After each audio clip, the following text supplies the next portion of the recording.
A judge has cleared the way for the buyout offer for more than 2 million federal workers, rejecting a lawsuit that had put that plan on hold, and scores of federal workers are already being fired.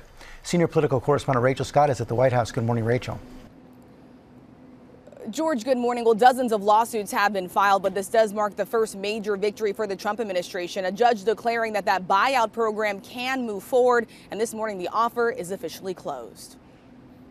Overnight, a stark message from Elon Musk, insisting the U.S. needs to get rid of entire government agencies to make sure the changes last beyond President Trump's term.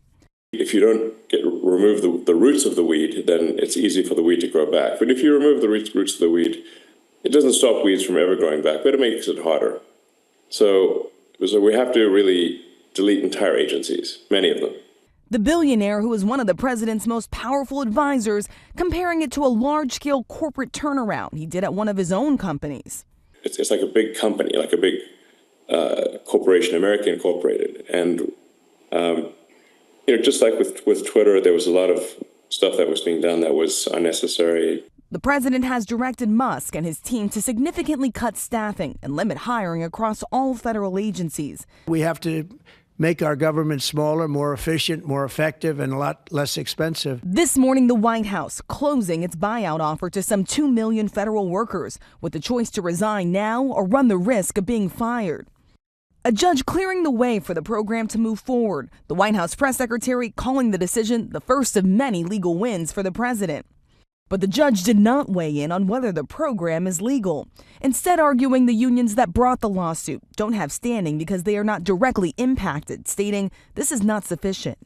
Those unions argue the president has no authority to make such an offer, but Trump telling me this week the Americans who opted in will be paid. Can you personally guarantee that the workers who opt in to resign now will be paid through September? They'll get their money, but they're getting a good deal. They're getting a big buyout. Amid questions about transparency, Musk and his team have started to provide sporadic, sometimes vague updates about cuts to federal programs on a government website, which also directs Americans to the social media platform X, which Musk owns. One tab on the website states, "Receipts coming soon, no later than Valentine's Day." As the administration vows to root out corruption, his administration has ordered federal prosecutors to drop corruption charges against New York City Mayor Eric Adams. And he has fired a string of inspector generals like Robert Storch, an independent watchdog at the Pentagon who searched for abuse, waste, and fraud. When you just wholesale fire people like that without giving any reasons for doing it, it sends a message that sort of oversight, that productive oversight, isn't really valued. In the meantime, we have the Department of Justice is also moving against New York. Yeah, George, this lawsuit has been launched by Attorney General Pam Bondi. She accuses the state of New York of prioritizing those who are entering the country illegally over American citizens. She specifically highlights this law in New York that allows people to obtain a driver's license regardless of their status in the country. New York Governor Kathy Hochul responding, calling this a worthless, publicity-driven lawsuit, insisting New York is not backing down, George. Rachel Scott, thanks very much.